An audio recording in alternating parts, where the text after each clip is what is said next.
Seja bem-vindos a mais um Smart Money Daily. E na oportunidade de hoje quero compartilhar com vocês os índices americanos, dando ênfase obviamente no Nasdaq/S&P. E o motivo disso? Acabou de ser um relatório inflacionário da zona do euro que comprovou, validou, no caso, aquilo que eu venho sinalizando com vocês na minha comunidade há semanas, desde que a gente teve aí os Estados Unidos invadindo o Irã e, consequentemente, o fechamento do Estreito de Hormuz, ok? Então vamos lá, vamos ganhar tempo, porque isso aqui está bem interessante. Vou pegar aqui essa matéria, vamos ler aqui rapidinho.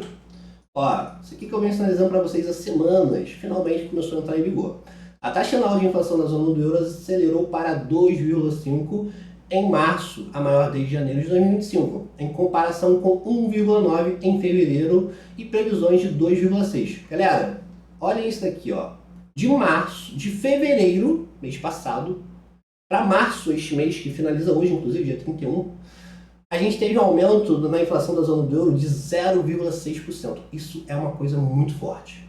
Muito forte mesmo, muito simbólica. Ok? Aí aqui está o motivo. Ó. Os preços de energia subiram em 4,9% devido à guerra com o Irã.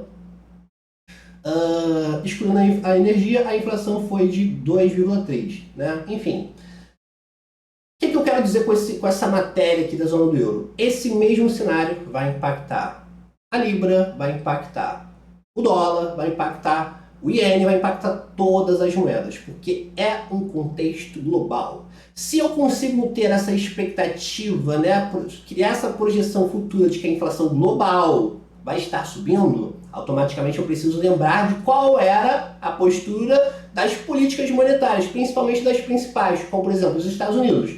Entramos em 2026 com o Fed sinalizando possíveis cortes.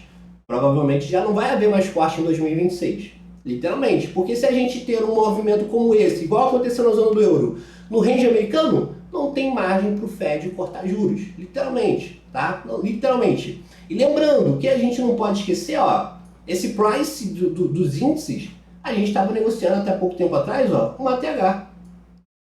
Ok? Até há pouco tempo atrás, estávamos negociando ATHs, tanto no Nasdaq, quanto no S&P, quanto no S30 e o S30, tá bom? Então, essa condição atual que está se montando, está se formando, está projetando um cenário inflacionário, tende a derrubar os índices, ok? Eles tendem a sofrer um impacto extremamente negativo. E é aquilo que eu sempre alerto para vocês. Galera, se você consegue desenvolver uma certeza com base na lógica de que o ativo vai subir ou vai cair, a sua vida se torna muito mais fácil de negociar, porque basta você concentrar sua energia em comprar se você acredita fielmente que o ativo vai subir, em vender se você acredita fielmente que o ativo vai cair. E nesse caso aqui, a gente vai buscar por vendas, ok? Porque não somente vão mudar essa postura da política monetária global, não somente dos Estados Unidos, não somente da Europa, não somente da Libra, não somente do Japão, é global, vai mudar essa postura, como também abre margem para voltar a subir juros, ok? Então vamos lá, se temos esse tipo de expectativa lógica, com base nesse viés macroeconômico, o que é que sobra aqui para a gente? Pegar esse price e entender ele um pouco melhor. A gente teve os índices acumulando por mais de 190 dias, desde que eles fizeram esse último rally de alta, ok? E agora, finalmente, nos últimos dias, ele quebrou essa acumulação, conseguiu fechar um período de tempo diário abaixo desse nível de suporte, abaixo dessa nossa oferta, ok? Desculpa, abaixo dessa nossa demanda.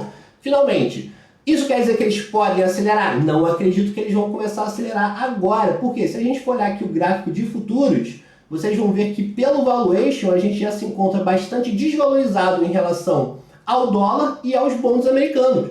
Então, provavelmente, se ele for cair, ele vai começar a cair de uma forma mais vagarosa, mais amarrada, provavelmente esperando mais condições. E outra informação interessante, a gente pode olhar o próprio COT. Recentemente, ele estava extremamente amarrado aqui nesse topo, ó. Reparem comigo quanto ele estava amarrado. Até que finalmente configurou o contexto 10/10. Varejo extremamente comprado, ok? Período de 13 semanas, varejo extremamente comprado. E na contraparte, os grandes especuladores extremamente vendidos. O que aconteceu? O mercado girou e teve essa última queda. Então, e o varejo agora está aqui, ó, próximo do sobrevendido. O que eu acredito que vai acontecer para as próximas semanas? Enquanto o mercado demonstrar essa preocupação, essa falta de expectativa futura, a gente pode ter os preços amarrados aqui nos índices, até por conta desse valuation mais essa configuração aqui do COT. Provavelmente a gente pode sofrer, uma das possibilidades que eu vou estar aguardando é o OTE dessa movimentação, pegando desde o topo ao último fundo. Ok? Pegando desde o topo ao último fundo. Ele retrai aqui ou os 62 dessa movimentação, ou os 70, ou os 79, ok? Aí vocês pegam o gráfico de vocês, coloquem uma fibra, tracem 62, 70, 79 para poder mensurar esses níveis, tá bom? Mas, Wagner, por que você não acredita que ele pode segurar, por exemplo, aqui, fazendo um pullback desse movimento e descendo logo na sequência? Acredito, também é uma das possibilidades. Galera, ó, vou traçar em verde literalmente todo o contexto que eu acredito que possa ser meu trade location. Tá? Isso aqui, ó. Isso aqui vai ser meu trade location. Mas caramba, aí é muito fácil você falar que a queda, desenhar uma coisa, um quadrado deste tamanho e falar que vai esperar por oportunidades. Sim, exatamente. É para ser fácil mesmo, não é para ser complexo. O analista que ganha dinheiro, ele torna a sua vida extremamente fácil. Então, ó, dentro desse range, qualquer configuração, tá? Vamos anotar isso aqui, ó. Qualquer configuração vendedora dentro desse trading location em TFs, time frame, vamos botar TFs, que a galera vai entender, TFs, H1, H4 ou diário sobreposto por SMTs, vou estar vendendo, ok? Então qualquer configuração, galera, dentro desse range verde do qual eu mensurei aqui com vocês, que eu tracei aqui com vocês, vou estar vendendo, tá bom? Então, ó, prioridade obviamente vai ser os níveis chaves. Qual é o primeiro nível chave? O pullback desse movimento. Porque, ó, se a gente for subir aqui para o semanal, temos esse volume imbalance, né? Ó, temos esse volume imbalance bem na cara do gol. Vamos traçar ele aqui e deixar ele mensurado. Se a gente subir o time frame, logo de cara encontramos esse volume imbalance semanal. Sobreposto por quem? Sobreposto pela mínima de novembro, isso, ó, por uma mínima mensal, que é uma key level extremamente relevante, ok? Alinhado a isso tem o próprio rebalanço do preço, tá? Tá bem interessante, né? A gente tem um desbalanço que antecipou aqui essa quebra. Deixa eu ver como é que está o 4 horas. Olha, o 4 horas também se encontra extremamente interessante, porque teria aqui nosso gap de abertura semanal, né, nosso NWAG, sobreposto por esse desbalanço que foi responsável por liquidar esse último topo e depois ele foi invertido e não foi retestado. Então, ó, 4 horas, semanal, diário, eles trazem para a gente aqui a expectativa de que o preço pode literalmente vir e travar nesse primeiro ponto de inflexão, que seria a abertura do nosso trade location. Porém, o que eu deixei para vocês claro logo no início do vídeo?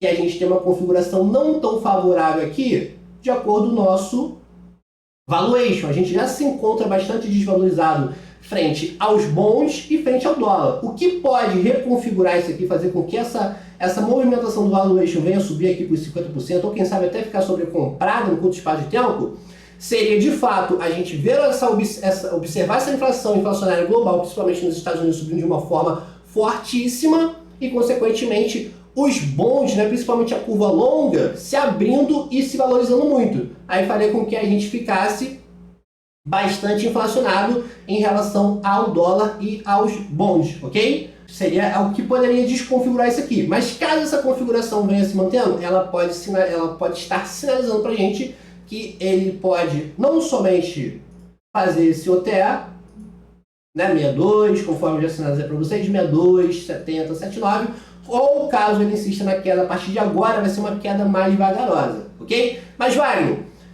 dessas possibilidades que você está sinalizando, qual que você acredita que ser as que tem maior possibilidade de entrar em vigor? Vou botar aqui essa primeira com toda certeza, tá? Vou botar aqui pelo menos 60% dessa carinha entrar em vigor. Essa primeira aqui, ó. A segunda seria o OTE padrão clássico, indo lá nos nossos 62. Ok? Vamos botar aqui uns 30%. Pai, por que só 30%? Galera, porque essa semana a gente vai ter uma semana de NFP. Dependendo dos dados que vem aí no nosso PMI, principalmente o PMI da China e tudo mais, se sinalizar essa desaceleração global, só tem um caminho, é queda infinita, tá bom? E o que vocês podem colocar aqui como alvo é isso aqui, ó. Vocês podem trabalhar como alvo a nossa desmontagem, tanto mensal quanto trimestral, que estão passando, se eu não me engano, pelo mesmo... esse aqui é trimestral. Pela mesma faixa de negociação. Isso mesmo, tá? A mensal está um pouquinho acima.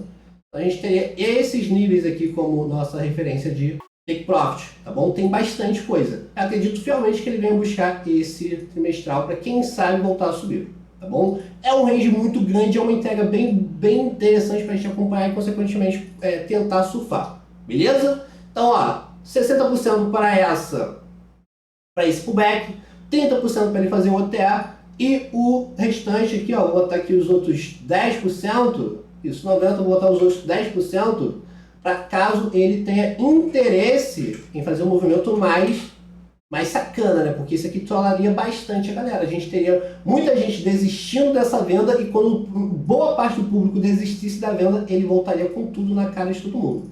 Tá? Então eu vou botar isso aqui como 10% somente. Tá bom? Lembrando, mais uma vez, deixa eu só escrever aqui, ó, o que eu preciso ter? Confirmações acima do H1 ou H4 ou diário.